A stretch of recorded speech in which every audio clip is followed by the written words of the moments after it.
बैल बेचकर बीए किया और गधा चराने का नौकरी लिया।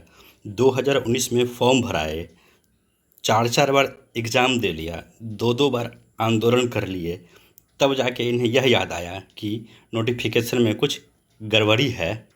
नॉट इन मेरिट वालों ने जो केस किया है उसे देखकर यह समझ में आता है कि ये लोग कितने शातिर हैं। मतलब अगर हमारे मन की हुई तो ठीक है, अगर हमारे मन की ना हुई तो नोटिफिकेशन गलत, चित भी मेरी पट भी मेरी।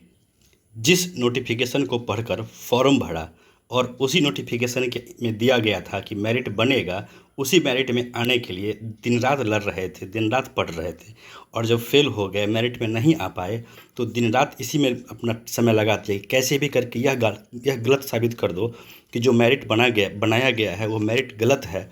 जब यह साबित नहीं कर पाए तो कोर्ट चले गए कि जिन कंडीशंस पे मेरिट बना है उन कंडीशंस को ही ख़त्म कर दिया जाए। मैं शुरू से यह बात कह रहा हूँ कि जो नॉट इन मेरिट में लोग हैं ये नासमझ नहीं, शातिर हैं, और इनके इरादे कितने ख़तरनाक हैं ये देखिए निकल कर आ रहा है।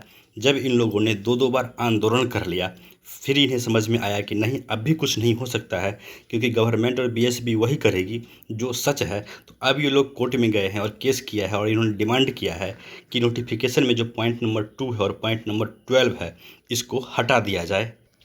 यह देख सकते हैं आप लोग कि इन लोगों ने जो न्यू केस किया है उसका जो केस नंबर है CWJC 17143/2021। इसमें देखिए जो पेटिशनर हैं इनका नाम है पंकज कुमार सिंह। रिस्पोंडेंट तो ऑब्वियस बात है स्टेट ऑफ बिहार को ही होना था, और पेटिशनर एडवोकेट हैं शशांक चंद्र, और रिस्पोंडेंट एडवोकेट में नाम दिया हुआ है यहाँ पे ललित किशोर जी का। यहाँ पे आप लोग देख सकते हैं एक और पेटिशनर का नाम इसमें है।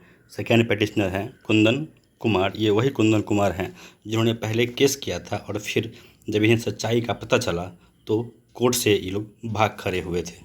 दोस्तों, नॉट इन मेरिट की हार पूरी तरह से हो चुकी है और इन्हें भी इस बात का पूरी तरह से एहसास है, इसीलिए ये लोग इस तरह का एक्शन ले रहे हैं। इन लोगों ने हर चीज़ करके देख लिया, पूरा जान लगा दिया यह साबित करने में कि मेरिट को गलत साबित किया जाए। फिर इन लोगों ने रोड पर आकर देख लिया, उससे भी कुछ नहीं हुआ। उसके बाद ये लोग पहली बार कोर्ट में गए, फिर इन्हें समझ में आया कि अगर हम कोर्ट में मूव करेंगे तो हमारा आत्महत्या की तरह होगा। इसके बाद जब कुछ नहीं आया तो ये लोग किसी तरह चाहते हैं कि बहाली अब फंसे। इन लोगों का अब एक ही एम है कि कैसे भी करके नोटिफिकेशन में कुछ त्रुटि निकाल दिया जाए और बहाली फंस जाए। लेकिन देखिए, जो नासमझ होते हैं वो अपनी नासमझी का प्रमाण हर एक जगह पर देंगे। इन लोगों को यह नहीं पता है कि एस्टेट 2019 का जो रिजल्ट आया है वो हाई कोर्ट के ऑर्डर पे आया है, और हाई कोर्ट के ऑर्डर पे दिया गया रिजल्ट कभी भी निरस्त नहीं हो सकता। और दूसरी बात, जो ये लोग कूद रहे हैं, हाई कोर्ट में गए हैं, जो अब इनका नया डिमांड है वो भी बुरी तरह से पिट जाएगा और इन लोगों को फिर वहाँ से भागना पड़ेगा। ये मैं इसलिए कह रहा हूँ क्योंकि नोटिफिकेशन का चर्चा पहले ही कोर्ट में हो चुका है। गवर्नमेंट ने पहले ही लिख के दे दिया है कि हमने जो एग्ज़ाम लिया था वो एक कम्पिटिटिव एग्ज़ाम था। इस एग्ज़ाम में जो लोग सेलेक्ट होंगे उनका मेरिट बनाया जाएगा और उनको एक सर्टिफिकेट दिया जाएगा, और उतने लोगों का ही नियोजन होगा।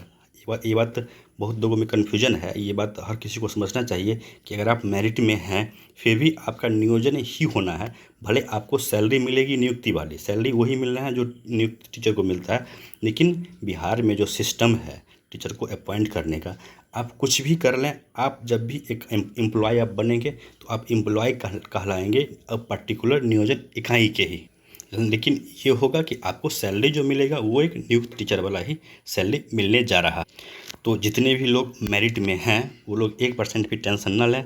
इन लोगों ने जो केस किया है, इनके केस में बहुत सारे डिमेरिट है, ये लोग खुद पिट जाएंगे।